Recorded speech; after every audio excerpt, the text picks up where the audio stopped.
Hii ni taarifa kuu halisi na sahihi. Tarehe 30 mwezi Juni mwaka 2023, mpenzi mtazamaji, umewadia wakati wa taarifa kuu hapa Lookup. Bila shaka ni mengi tumekuandalia kutoka kila pembe ya nchi, lakini kama kawaida yetu tupate vidokezo.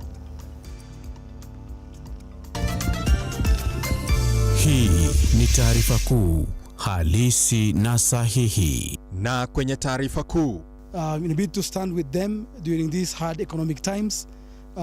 We are giving gift vouchers to 1,200 university students. Each gift voucher is worth 2,500 shillings. Wanafunzi 1,200 wa vyuo vikuu kutoka kaunti za Samburu na Marsabit ambao wazazi wao walipoteza mifugo kutokana na ukame wasaidika na vocha za thamani ya shilingi 2,500 kila moja kutoka kwa hazina ya elimu ya Kenya Dryland.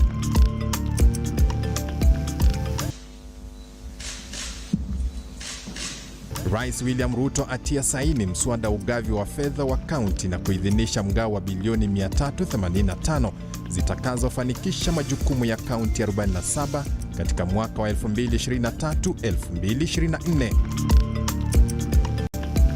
Wakazi wa kaunti ndogo ya Tana Delta, kaunti ya Tana River, waitaka serikali ya kitaifa kujenga daraja kwenye sehemu ya mto Tana ili waweze kufikia vijiji vyao vilivyoko mbali. Hii ni taarifa kuu halisi na sahihi. Karibu mtazamaji, mimi utaniita Henry Tende. Tunaanza na habari ambayo inajiri kwa sasa, ambapo sambamba na ahadi yake alipochukua uongozi wa nchi, Rais William Ruto kwa sasa anaongoza zoezi la uzinduzi wa huduma za serikali kidijitali katika ukumbi wa mikutano wa KICC. Katika mradi ujulikanao kama Gava Mkononi, serikali inapania kuweka huduma 5,000 za serikali mtandaoni ili kurahisishia Wakenya kupata huduma hizo. Bila shaka ni habari nzuri na ni wazo ambalo litazidi kuinua viwango vya Wakenya kupata habari ambazo wanazihitaji katika njia ya mtandao. Tukisonga mbele ni kwamba wanafunzi 1,200 wa vyuo vikuu kutoka kaunti ya Samburu na Marsabit ambao wazazi wao walipoteza mifugo kutokana na ukame wamesaidika na vocha za thamani ya shilingi 2,500 kila mmoja kutoka kwa hazina ya elimu ya Kenya Dryland. Hii ni baada ya ukame kuathiri mifugo na kupelekea hali ngumu kwa wazazi kuwasaidia wanao wakiwa shuleni. University students from Marsabit and Samburu counties, we need to stand with them during these hard economic times. We are giving gift vouchers to 1,200 university students. Each gift voucher is worth 2,500 shillings. This is in a bid to just stand with them and help them through these hard times. Many families and communities across Marsabit and Samburu are going through a hard time because of losing a lot of their livestock to the drought, and it's hard for them to send funds to their sons and daughters here. And as an organization, we were helping communities in Marsabit and Samburu with food relief. We decided to take a portion of that and bring it to our students in Nairobi, Eldoret, Nakuru, and Meru. Thank you to KDF, as the Kenya Dryland Education Fund, for giving us these vouchers. And we know that most of the pastoralists are going through a lot because the drought has affected them, and most of the comrades are starving. Thank the Kenya Dryland Education Fund for bringing these vouchers to us. It has been a very long period where we experienced drought. As a normal child, we appreciate that. So comrades are happy now. Ile mambo ya comrades kuinama imeisha. At least the KDF program is helping our people, is helping our parents, is helping people in their rural area for water and for food.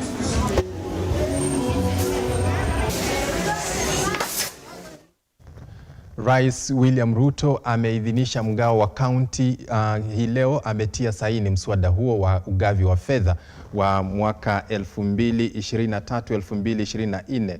Mgao huo wa bilioni 385 utasaidia majukumu ya kaunti 47 kuendesha kazi zao. Kiwango hicho cha pesa ni kidogo ikilinganishwa na ombi la baraza la magavana la kima cha shilingi bilioni 425. Rais vilevile ametia saini mgao wa pesa za usawazishaji wa bilioni 8.7 utakaotolewa kuinua miradi katika kaunti zilizotengwa kimaendeleo. Hafla ya kutia saini mswada huo ilifanyika hii leo katika ikulu ya Nairobi na kuhudhuriwa na mkuu wa huduma ya umma Felix Kosgei na viongozi wakuu serikalini.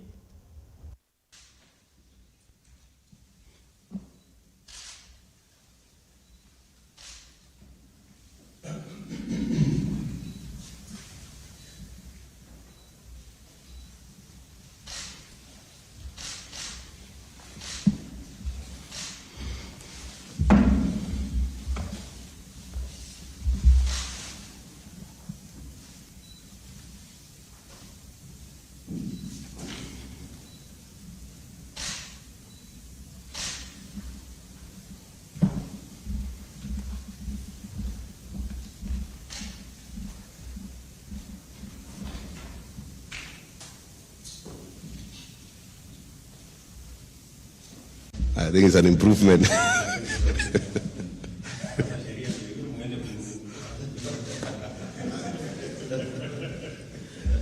So we may pose for a photo with the team here.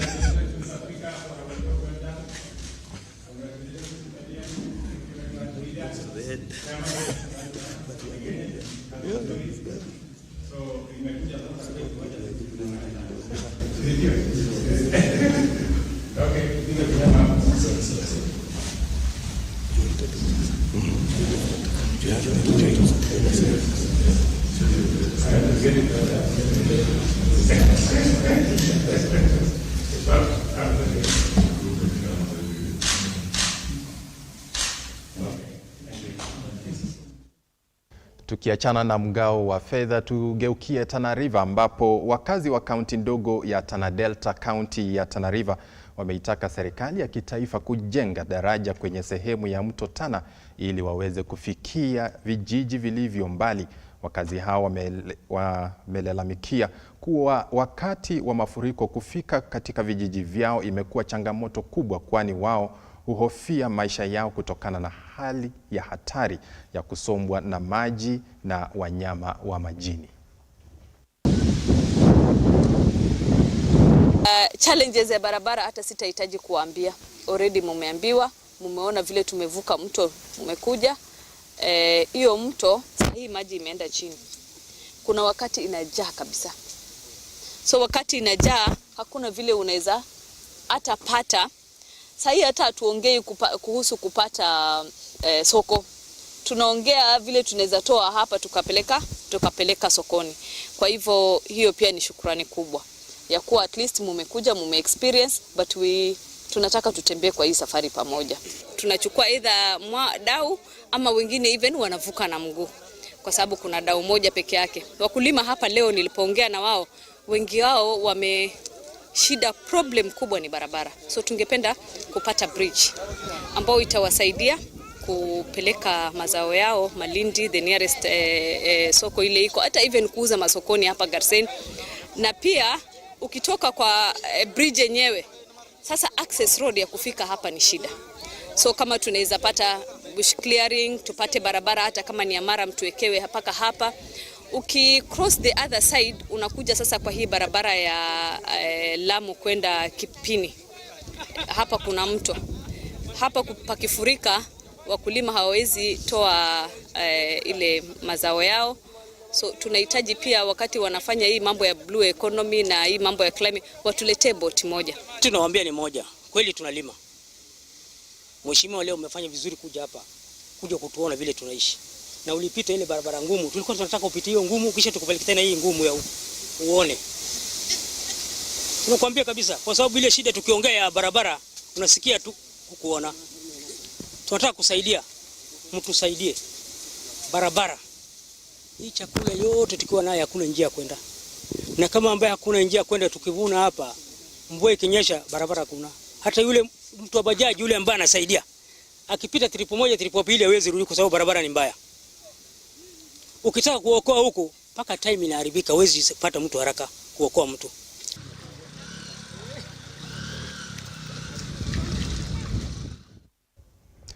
Ama kweli wakazi wa kaunti hiyo ya Tana River wanaendelea kuteseka kufuatia ukosefu wa daraja hilo la kuvukia. Bila shaka tunatumai serikali itawajibika na kuwajengea daraja hilo ili waweze kuendelea na shughuli zao.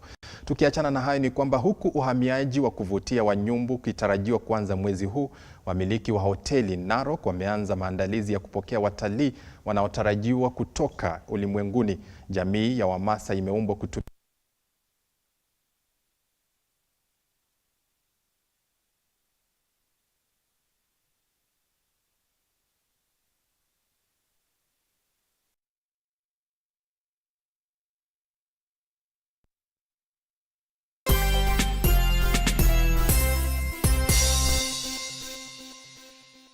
Mizizi Africa Homes is Kenya's fastest growing property development company. We offer home and investment solutions that are cost-effective and of the highest quality. If you are an aspiring homeowner, look no further than Mizizi Africa Homes for the best competitive rates in town. Introducing our new project at Bustani ya Mizizi in Malindi, a prime property with close proximity to Malindi Town, Sandy Beach, international hotels and airport, private, public schools and hospitals, commercial area and police stations, fertile land, well drained with a perimeter fence all round, sufficient borehole and county water, electricity and man-made water harvesting dams for farming and fishing.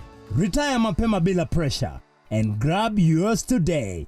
An 8th acre at only 99k with ready title deeds. For installment payment, deposit 50%, balance in 6 months installment. Financing option available. Bustani ya Mizizi in Malindi. Mapema ndio best. For more information, contact us on 020-790-2215 or WhatsApp us on 0742-112-215, www.miziziafricahomes.com and email info@miziziafricahomes.com. Our offices are at Westlands, Watamu Court, Room 3, opposite Sarit Center. Mizizi Africa Homes, together building a solid foundation.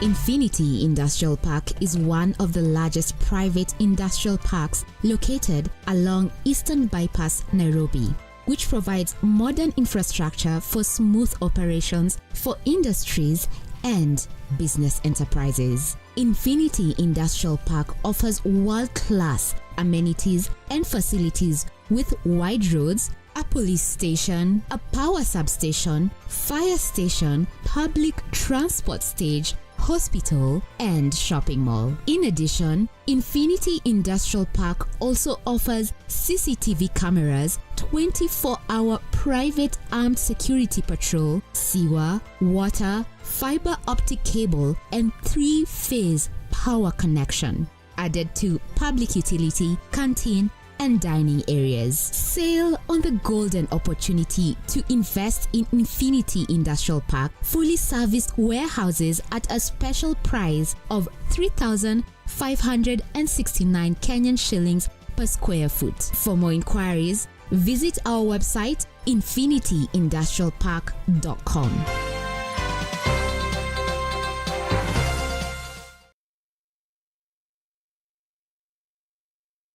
The future is hands-on, and Sensei College is at the front line of technical institutes in Kenya, offering practical and skill-based courses accredited by all concerned bodies, TVETA, NTSA and NITA. Sensei College offers driving and plant operator, cosmetology, fashion and design, mechanics, hydroponics and irrigation, installation, building construction, hospitality, photography and video production, electrical and electronics repairs, and ICT courses. Get free plant operator training when you enroll for plant mechanics, free driving when you enroll for motor vehicle mechanics, and free riding when you enroll for motorcycle mechanics. The requirement is an ID only, with intakes every first week of the month. We have 2 campuses in Nakuru and Nairobi. We provide meals and accommodation. Sensei College. My skills, my future.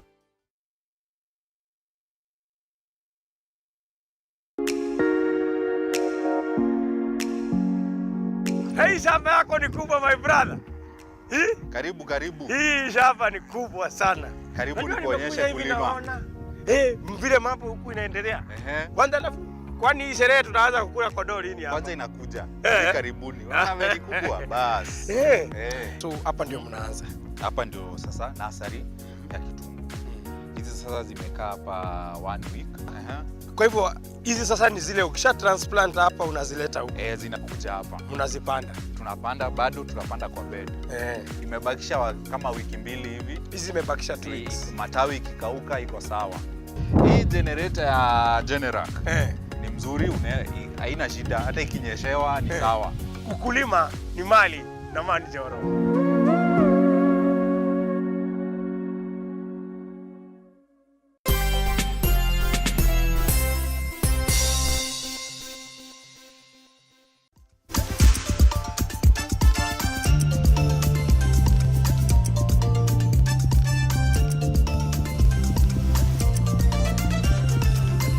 Hii ni taarifa kuu halisi na sahihi.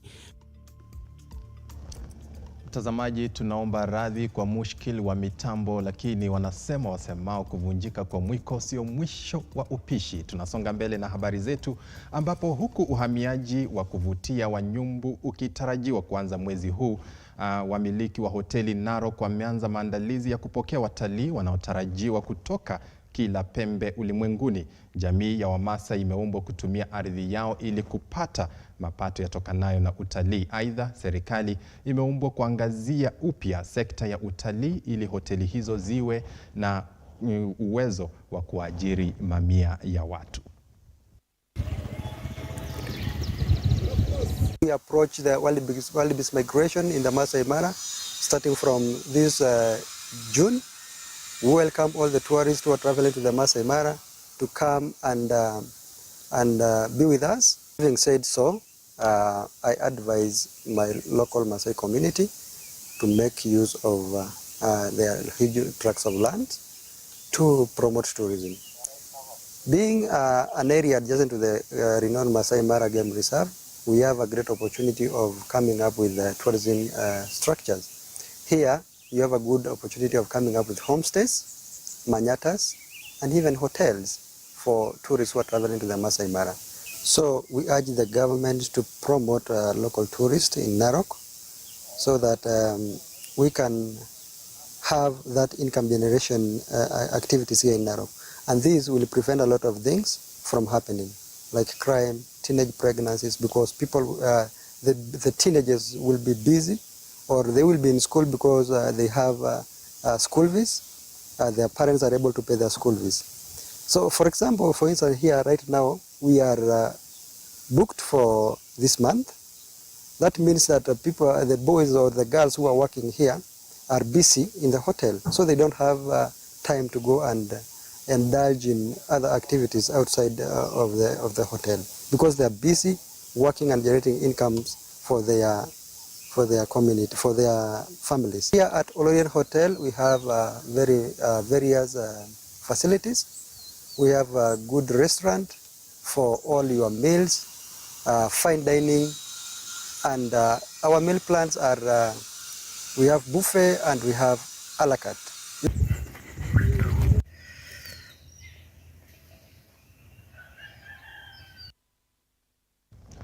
Mkuu wa Wizara ya Elimu ya Juu Beatrice Inyangala ametangaza kuwa serikali itaanza kulipa karo za shule kwa wanafunzi wanaojiunga na vyuo wale ambao wanatoka katika familia zisizojiweza. Akizungumza katika Chuo Kikuu cha Masinde Muliro mjini Kakamega, Inyangala amesema kuwa mpango huu utafanyikishwa pindi tu Rais William Ruto atakapotia sahihi agizo hilo. We are aware that our universities are facing a myriad of conundrums, and some are at the edge of the precipice. It is for this reason that our President, His Excellency Dr. William Samoei Ruto, set up the Presidential Working Party on Education Reforms in September 2022. The task force has now completed its work, and once adopted, the report of the task force will provide a foundation for major reforms in the education sector. Among the latest key reforms is the new funding model for university education. Through this model, I want to assure you that the government will sponsor more students through scholarships and help loans, while county governments will also augment the resources through additional scholarships and bursaries. Notably, all vulnerable and extremely needy students, for the first time in the history of Kenya, will be fully supported by the government through scholarships and loans. Their families will not pay anything for their education. The government has therefore enabled universities to mobilize increased resources, not by strengthening their programs, to attract more students, because with students come more resources from the government. Among other things, it is therefore gratifying to note that most has embraced the government's reform strategy, and in part by identifying engineering and health sciences as potential centers of growth for niching. So increasingly, we want to see more resources going into the centers and more students being enrolled. Wananchi wameonywa kuwa yeyote atakayehujumu miradi ya umeme inayoendelea katika eneo la chemichemi za maji Olkaria huko Naivasha atashtakiwa kwa kuhujumu miradi ya serikali. Huku serikali ikianza ujenzi wa kituo cha kuzalisha umeme cha Olkaria, kampuni ya KenGen imewaahidi wakazi wa eneo hilo mgao wa nafasi za kazi na biashara.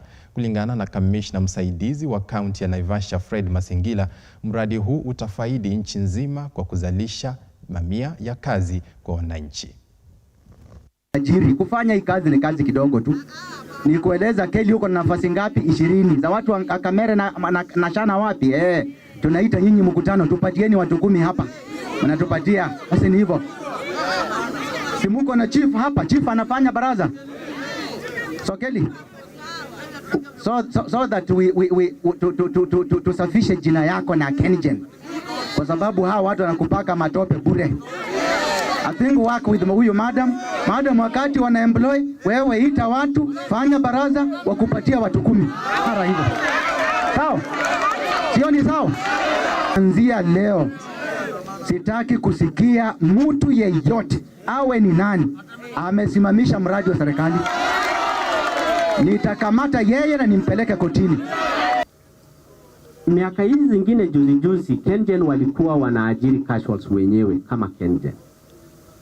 Lakini ilifika juzi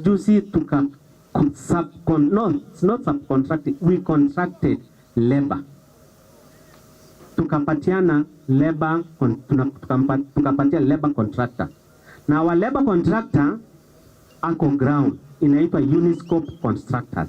Uniscope, I don't know, Uniscope Holdings or something like that. Na ni makosa kusema watu wa kamera hawajawahi ajiriwa kwa hii casuals. Niko na records kwa ofisi.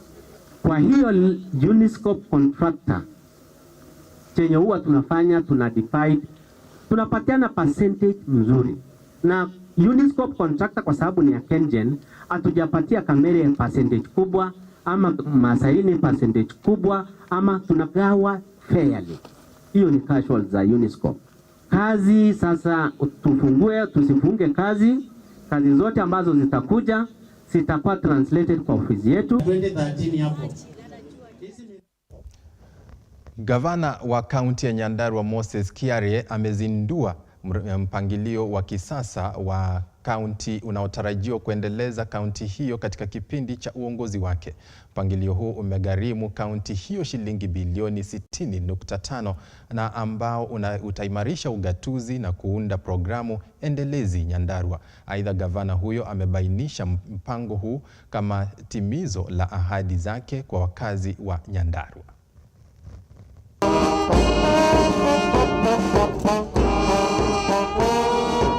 Here to launch the CIDP3 is the culmination of the trust the people of this great county bestowed on me as their governor. Without their vote, honor, and trust, I would not be the one presiding over this auspicious function. For this reason, this is an event for the people of Nyandarua. It is about their aspirations, and it is the final ceremony in which we solemnize our social contract in the most comprehensive document a county government can ever develop. I also want to thank the County Assembly leadership, led by the Speaker and the entire House leadership, for their contribution and support in making this process a reality. The CIDP3 is not an executive document. It is a product of intense collaboration between our two arms of government, and it reflects our common desires. I invite you, honorable members, to join me in actualizing the CIDP3 and avoid the pitfalls that characterized the previous two documents. We promised change. I request that we join together to deliver this change, which is codified in the people-oriented programs contained herein. Asasi za usalama za kaunti, viongozi na wakazi kaunti ya Isiolo wameandaa mkutano wa pamoja kutafuta suluhu ya ukosefu wa usalama kaunti hiyo na kaunti jirani. Mkutano huu unajiri huku tamaduni na itikadi za jamii eneo hili vikitajwa kama sababu kuu za ukosefu wa amani, hasa wa maeneo ya kaskazini mwa nchi. Wito wa amani umetolewa, wakazi wakitakiwa kushirikiana na serikali kuimarisha usalama na kuweka mazingira sawa ya biashara na maendeleo. Masuala ambayo huwa inatatiza usalama upande huu ni pamoja na road banditry, cattle rustling. Those are the major issues, na pia kuna some of the challenges ambayo huwa ina face ama inafanya hiyo usalama isoroteke, kama poor infrastructure in such that we don't have security roads in some places. Some places we don't have telecommunications network, that makes communication difficult. Pia kuna challenge pia ambayo imekata across ya high levels of illiteracy. Watu wengi hawajaenda shule na ndio inafanya vijana wakuwe idle na they become predisposed to committing crimes such as sababu warani na shifters wengi ni vijana. Kuna mbinu tulikuwa tunatumia za tangu hapo awali ambayo tunaona ya kwamba haifanyi kazi. Kutoka wakati huu tumeamua ya kwamba wakati tutarudi kwetu au kuko nyumbani tutakuwa tunaenda kufanya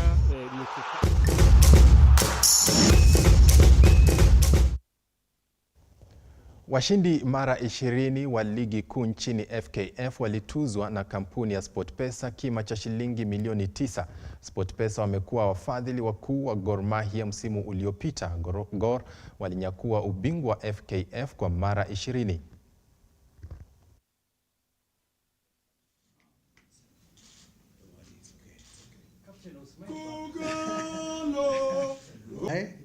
Going back in time. Because as we were seated here with the chairman, I'm the one who asked him, by the way, when was the last time Gor Mahia won the league? And he told me it was 2018-19 when SportPesa was on the shirt. During that period, what had happened? SportPesa at the time, I remember SportPesa became so big. And I've always been asked what happened to SportPesa at the time. There was a time I could not speak because the people who are fighting me or us were not people you could speak of. Afueni kwa Gor Mahia. Mchezaji Mason Mount amejiunga na mashetani wekundu Manchester United.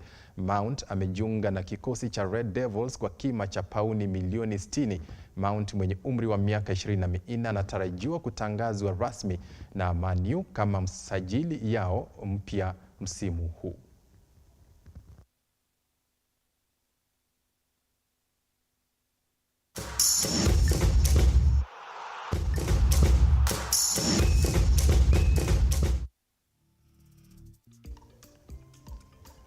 Ndio umewadia mwisho wa habari zetu hapa Lookup, lakini sio mwisho wa vipindi vyetu mpenzi mtazamaji.